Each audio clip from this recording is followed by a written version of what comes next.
Consider This with Carol Schrader is made possible with support from Bass & Associates, First Data Resources, and by Nebraskans for Public Television.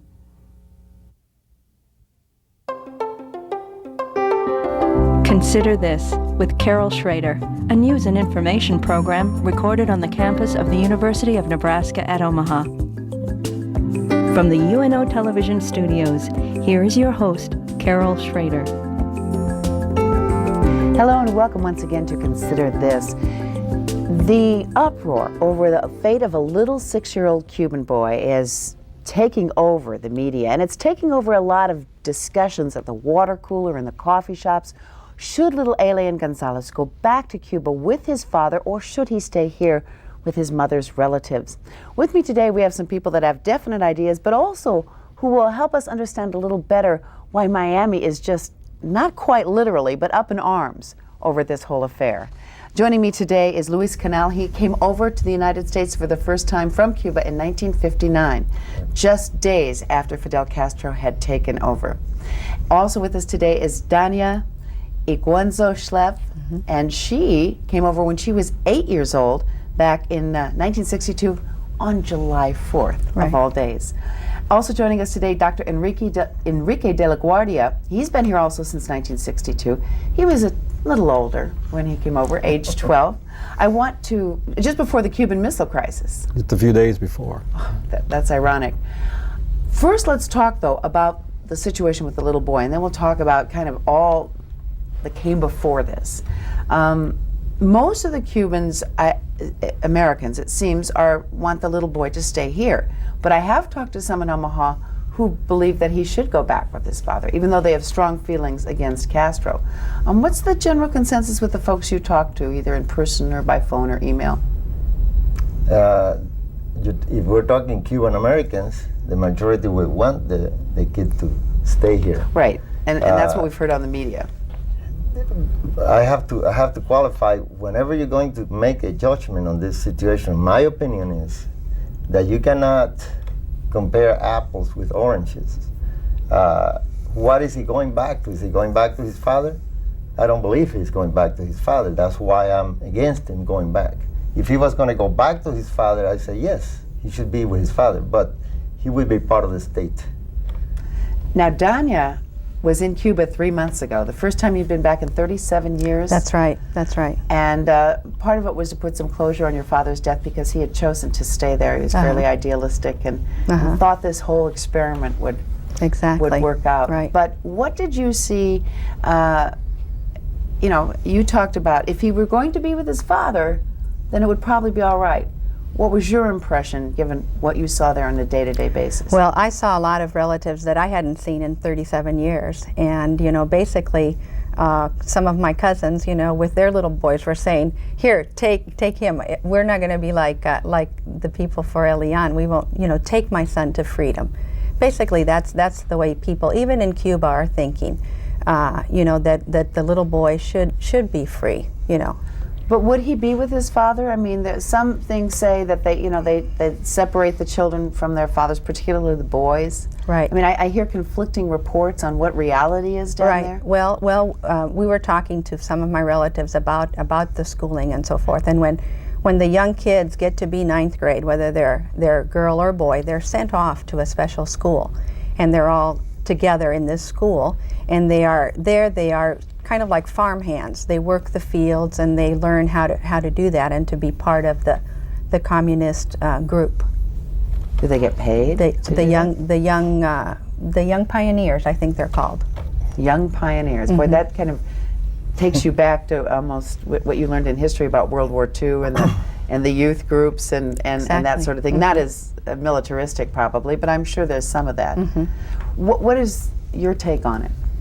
Well, I kind of I think what Mr. Canal's saying, that I think the kid is what is he going to go back to? I think he's a ward of the state, actually. We don't know whether the father is actually transmitting his own personal hard feelings about the whole thing. I think he's just a puppet and someone else behind him is talking. Definitely. And usually that's the government propaganda. If you can read through all that, The feeling about Fidel Castro, I mean, to me, totally different. I mean, not totally different. I think Cuban Missile Crisis. I think someone who has taken over all the resources of Cuba and its people and tried to run a government in a different form. Communism is much different than the democracy. And I've never been there. I haven't really studied it, but everyone seems to agree that's outside Cuba that the experiment for the most part has failed. Well, right now, Scola is being broadcasting live the Cuban news at 9 o'clock every night. Yes, you can get that on your cable. It's that they take Right. various news from all over the world. And I started watching that, and Enrique was in Cuba also last November, right? I believe. So he told me something when he came back that I noticed that's exactly what is happening. There are no news in Cuba. The only news right now is Elian, and they talk about it, and they said an open forum. And then the open forum came, and they introduced 5 people on the forum, and they all call each other comrades, compañeros, which is the word for comrades in Spanish, in the communists. And all they show, they froze this picture of Elian in Miami, and I'm sure they researched until they got a picture where the kid is about ready to fall asleep in front of the house, and you see the parent trying to get him out. And they freeze that, and they show it night after night after night. This is for the last month and a half. Unbelievable. Same thing. It doesn't show anything else. That's the only thing they show. Indoctrination is something that Americans do not understand because you never had to go through. But this is why the literacy rate in Cuba is the highest in America, because this is how they indoctrinate you. They make you learn to read what they want you to read, and it stays with you. Now, did you see any of that Elian stuff? Oh, when you were down absolutely. There were billboards, there were posters, all in, to bring Elian back. I remember seeing the mothers marching on the beach or Right. whatever with their little and- pictures on and the... that is totally all staged as well, because what they tell the Cuban people is you show up at 1 o'clock, you wear your T-shirt, you bring your little Cuban flag. What if you didn't? And if you don't, you lose your job. Don't even bother to come to work tomorrow. Your job is no longer here. So, would you show up and march? betcha. You bet, I would You too. betcha. They had on one of the news the other night, they had where they were telling the people if your name is from A through C, you're to come to this block, and then go on and on and on. So they tell the people even where to be standing when they go there. And I'm sure there are people that are for Castro. Sure there are people, but the majority of the people, they don't know. I've met some of the Cubans that unfortunately for them, they were born under communism and they've come to the States. And it's very hard for me to communicate my feelings because I saw the pre-Castro era. They haven't. But they've come here anyway. Well, sure they come here because they want freedom and they want to have certain things. What were your observations when you were there? Well, obviously, when we came from Cuba, we came for political reasons only. And I think there's had been a few waves of immigrants from Cuba that may be political, but I think more economic too. To the point that you'll see we sit in a group and start talking. We know actually when you came just by what you're saying and how your feelings about things are. And that first wave tended to be some more professional people and higher educated because The they... very, very first wave that people, yes, but there's a misconception also too in the American, and I was listening to the news I the other probably day. have it. If it's a misconception about Cuba, I probably have it. No, that there's that most people that came out of Cuba were wealthy, and that's true, but that's certainly not the case. We've had people with very, very, very poor. Well, throw since the themselves- beginning, yes, many. Right, but even from the beginning too, they, took on a little small raft or whatever they could, build and came over, and a lot of them have made it that way and made it in this country, and they've done well. But it's a misconception that that people that came were the elite didn't tell the people that were the owners of plantations or industrial. That's not all true. It's all walks of life came. So, if you Would you want him to go home? I mean, would there be any situation other than the fact that he would be able to be with his father, and would that be I mean, paint a picture for me when you think about it, what he would be going back to. Let me paint a picture for you so you can understand, and I think that's the best way maybe an American can understand. Say this is World War II, and you're living in the middle of Nazi Germany, and you happen to be a Jew. Your same case, a father and a mother go to a concentration camp with a child. The mother and the child happen to escape. The mother steps on a mine, gets killed. Father remained in the concentration camp. The Americans or the Russians find the child, and they want to return the kid back to the father in the concentration camp. It's the same scenario, same situation. Different times, but you can understand what they're going to go back to. Once that kid go back to, he's 7 years old. One, he doesn't have a right to. First of all, he doesn't even have. He can't even drink milk anymore after the age of 6. That's right. What? Right. There is no milk. There's I no milk suppose. ration. He's out of that. Right. That's just. Instead, he drinks soy milk. And I had my little cousins that said to me, "Oh, you should taste that. That tastes horrible." But that's what we have to drink. But they're selling it for good prices here. I imagine it tastes probably a little better manufacturing process. So you can see what he's going to go back to. But I don't think no one in their right mind would take that child back to a concentration camp. And I don't think anybody listening to us would agree with that. Well, given the fact that his mother lost her life and to bringing him over, and she cannot speak, her actions somewhat speak for Definitely. for what she wanted for him. The Immigration Service is caught, I think, in a quandary, and the family wants to go to family court, because that would consider the best interest of the child, as opposed to the immigration laws. I mean, there's different standards for different courts, although theoretically you'd think they would all be for the same purpose. Do you think it's going to last that long? Do you think it's going to make it to that court? Who knows? Because the one thing that the Cubans Americans have is a very powerful machine. Oh, I want to talk about that, yes.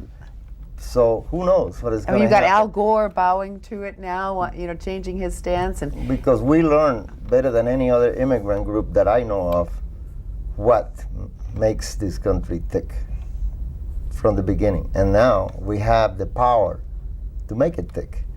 And that's what they're showing right it's now. interesting. Miami's mayor in Miami-Dade County, they're Cuban American, and they are. I mean, the one has said, if there is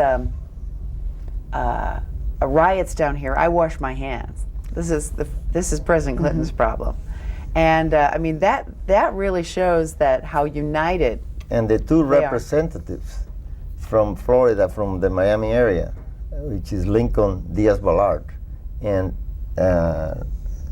Ileana Ross Lieutenant. Well, Lincoln Diaz-Balart happens to be a nephew of Fidel Castro, and he's a representative here in the United States. A lot of people here don't even know that. No? And see, Castro was married to his aunt. Interesting. Well, after the people came over and Fidel took over, was there support for Fidel at all when he first took over? I mean, obviously, I don't really know what it was like before. Was it typical kind of third world country struggling to? Not Cuba. No, well, of course, it was a resort area. It was had U.S. troops trained. I remember flew coming- out of there during the war. I remember coming to college. I came here to college in 1959, and I always heard from other Latin American students that we were very arrogant. Cubans were very arrogant. And I know why now. And the truth is, we were so close to the United States, I never saw anything in the United States that I didn't have in Cuba. I mean, everything. And I saw the other kids saying, oh, we're going to see this or television or that. And we would say, we've already had that for years. And they took that as being arrogant, that we were really saying it, but we really didn't have it. They didn't believe it. And that really happened a lot. I don't know if it happened to you, but it happened to me. So it was a constantly. fairly, it was a developed country. It was fairly modern. A lot of Americans were in and out of there all the time. So what precipitated and what was the springboard that let Castro do what he did? Well, even though Cuba was, well advanced technologically, and they still had a percentage of the population was very poor. And I think that we were kind of fed up with one dictatorship after another one. Cuba had many dictators. We had elected officials, but anytime they wanted to stay in power, they could, if they had the army behind them. And this is sort of kind of got tired of that. And the right man came along with the right talk and the right walk, Silver tongue. And charisma. and he had a lot of Yeah, charisma. And he got a lot of the people to support him, and they thought maybe he would be, he stated that he was going to have elections in 4 years, and of course none of that happened. And the revolution that we thought we had and initially it was a failure. Yeah. You mentioned the clout that the Cuban Americans have. I have been to Miami when national political conventions were down there, and the Spanish-speaking network Telemundo was huge down there, and the people were very. The politicians were kowtowing to that group. It's amazing, and we've had, let's say, African Americans who've been here since day one, not the way they wanted to be here, not by choice, but per capita, I think Cuban Americans have learned to work the system better than Yes.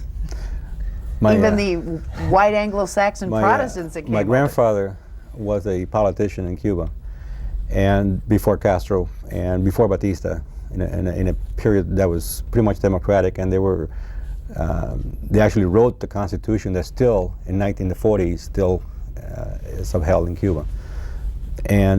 But he came from Cuba in 1968, and in 1979, he became an American citizen. And it's just a relatively short amount of time for an older person, but his primary goal was that he campaigned for Reagan, and his primary goal was to vote. He says that the only way that I could go ahead, sure, and I can write in the Cuban newspaper, and I could go ahead and tell all kinds and talk in the street and but the vote is the only thing that's going to do it, and that's what I'm going to do. And he encouraged everybody, all his friends, to become citizens and vote. And that's what the situation we have right now. We have political clout. And I think that if any other group can learn from this, is that to exercise their power in this country to vote. I think Ronald Reagan was the first one to really cater to direct, go to Florida and really court the Cuban American vote on a really part of the strategy, as opposed to just, Right. okay, when I'm down there. The majority of the Cubans are Republicans. I know. Okay, which is very unusual within the Hispanic community. Right. You find the complete opposite from other groups. And because the one obsession the Cubans had from the beginning was to go back to Cuba, to free Cuba, and the people that had the best, in our opinion, the best Hard foreign policy was the Well, the Republicans. hard line against Castro. Right. Anybody that would hold a hard line against Castro would get the Cuban Right. vote. And the Cubans do vote because, don't forget, it was taken away from us. So, and we Americans take that for granted, our vote. absolutely. And so I think that when you see an 80-year-old vote, What is very odd to me is when I see, it's very hard for me to understand, is these groups of evangelical churches that are going and catering to Castro. Here is a communist government that does not believe in God. We should explain that the evangelicals were the ones that were trying to broker Yeah. the deal first. The church group that was trying to Absolutely. get everybody to agree on. but I think Getting they're alien I think back. they're kind of setting themselves up for Right. what's coming, and they're trying to, I hate to say this, but maybe have the future. first tray out there to get the first donations. See, what people don't understand, when you go to Cuba, as a tourist, let's say, and now people could go, Americans even can go now, but because they weren't supposed to go before, but they still did go. There are areas that you go that the Cubans cannot go to. For example, where I was born, which is one of the best beaches in the world, Varadero. Varadero. Varadero is a peninsula, and it's blocked.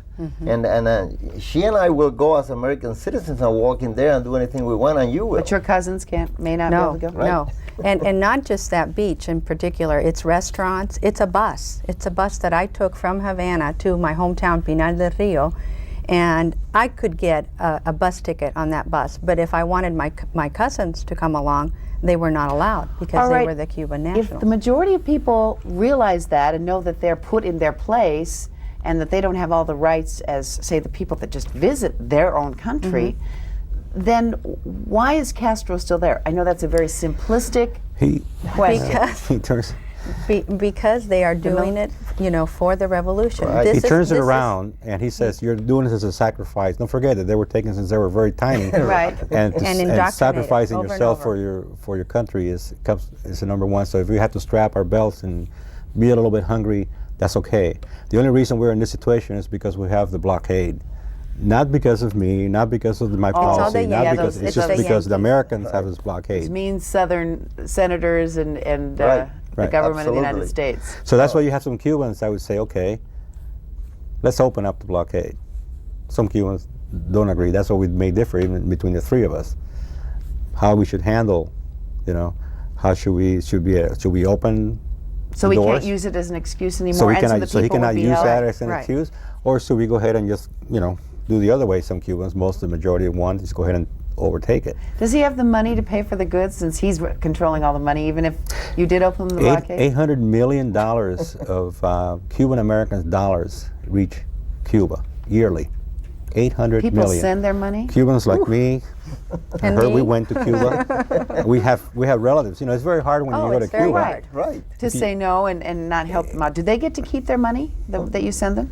They get to keep it, but they Because have to they're gonna spend it in spend the it. dollar, which is a government-owned store. It's not a private-owned store. It's a government-owned store. And then I understand when you get there, because Conrad went with you, another Cuban American here, you get to the airport and you have to declare how much clothes and things you're bringing. And let's say you bought $200 worth of clothes.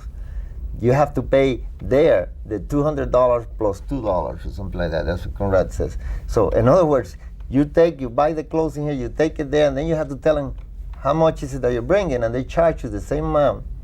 You give it to the government there, and then plus whatever you leave there For your own clothes? for your clothes that you're bringing to your relatives. Oh my Yes. goodness. Okay, well let's get down to the nitty gritty, and that's that all these years of anger, I would almost say hatred, contempt on the part of the Cuban Americans for Fidel Castro and what he's done to their families. Where does that leave us now? Castro, I suppose he could die tomorrow. I mean, he's getting up there. But what happens then? You want Cuba free. Will it be free if he dies? It would take a while because the indoctrination that is happening in Cuba is tremendous. The military will take well, over, and if you're talking about anybody that is under 40 years of age was born under that system. Then- But I do think that it is holding it all together is Fidel Castro. Oh. I really think that when he's out of the picture, then the people might be able to talk amongst themselves, organize somehow, and then maybe then plus all our Cuban Americans from here are going to go over and help them because I'm going to be right there. And I would like to go right there too, but that's going to be a problem because one thing that we Cubans do is we differ a lot from one another until we have to talk to a foreigner, and then we get together. Okay, when something unites us, then we go Right. together. But we could have difference of opinion, and we value that. That yeah, doesn't it's mean like that it's different. you can't pick on my brother, but I can pick on my brother. If it's in the family, so to Correct. speak. Correct. So it happens that way. But what I think that, and this is my opinion, that there are other people that have complete different opinions, Cuban Americans, than I do. I believe that when Castro goes, okay, and they come up with a new government, that government has to be formed from the Cubans that are in Cuba. Because they are the ones that suffer and went through all of this and have to stay there, and they know the country better than I would right now. The line in the sand. Oh, go ahead. I was going to say, I think I agree with that. I think the Cuban Americans that are here, there's only about a million and a half, maybe. There are 13 million, 12 million and a half over there in Cuba. They have a greater voice. And I think that probably all we could probably be is just to be another party to be representative. But obviously, the economical impact that we make is a lot greater than their economical impact. And of course, we know what buys votes, and we know what actually moves the machine is actually behind all that is money. So I think the Cuban Americans, in that sense, though, have a lot of power, more than just 12 million versus 1 million. That 1 million people have a lot of power. Per capita, the dollar impact is much higher for Cuban Americans. It okay, is, so the line in the sand that was drawn is basically being drawn by the Cuban American population down in Miami. I mean, rather than, it's almost like they precipitated drawing the line in the sand. I mean, it could have happened when Castro dies or if he gets very ill, but they took this child and they said, we're standing here. I think the problem with the drawing the line was not either one. I think it was the INS. They actually came up with the dates that they were going to go ahead and do something, And if the American government, if the policy is that they're going to go ahead and give, okay, Tuesday is the date or Wednesday is the date, that's going to get the people in Cuba or in Miami and in Cuba more hot, more. They want to really. So both sides are hot. They're going to really hold hands really tight, and they're going to say, we're not going to let that kid out of here. If they stretched it out, and let's go to the family court deal. Let's go through, instead of going through let's go through a family court. Let's have, by the way, the father is here with 6 months old child and his other son. I'm willing to, I'm willing to bet that he's going to stay here and he's going to love this country. If they let him out of the interest that he's. I thought it was interesting that they wanted an entourage of 20, 30, You notice 30 that one thing is that I thought it was to keep spying on him. Well, one of the things about insulate it, him. There had been a lot of rumors that he was planning to come anyway. And now, of course, he's become, all the eyes are on him, on both sides of the... Lots of eyes. Right, so, Lots of eyes. So he can't go anywhere. Now he's kind of like become a spokesman for Cuba, where he really didn't want to be there in that situation. So I think now the fact that what encourages me is that they allowed his wife, and his child to come with him. But don't you think that Castro's promising, all kinds of mansion when you get back, a Mercedes, Wait till he sees Certainly a little better life. You certainly don't know, but yeah. If he ever gets away from the group that is surrounding him, if he ever, which I doubt, what the Cuban Americans in Miami would do, he will never go back. Yeah. What they put in front of him on the plate. They definitely have an None of agenda. us- Tasty. to Too taste. They tasty. definitely Okay, have we've got an about agenda 20 for 'em. seconds. Okay. Your prediction, will Elian stay or go? I think he'll go back, but I hope he doesn't. I'm hoping that the whole family will stay. I think the whole family will be one happy family here in the United States. They'll stay. Well, that would certainly be the happily ever after ending that the Americans love in the stories. And I just hope that the boy turns out, has the best life he can. I really want to thank you for coming here and sort of putting your hearts on your sleeve. Thank you so much. And we want to thank you for joining us. Hope you've gotten a little insight from our local experts. Have a great day.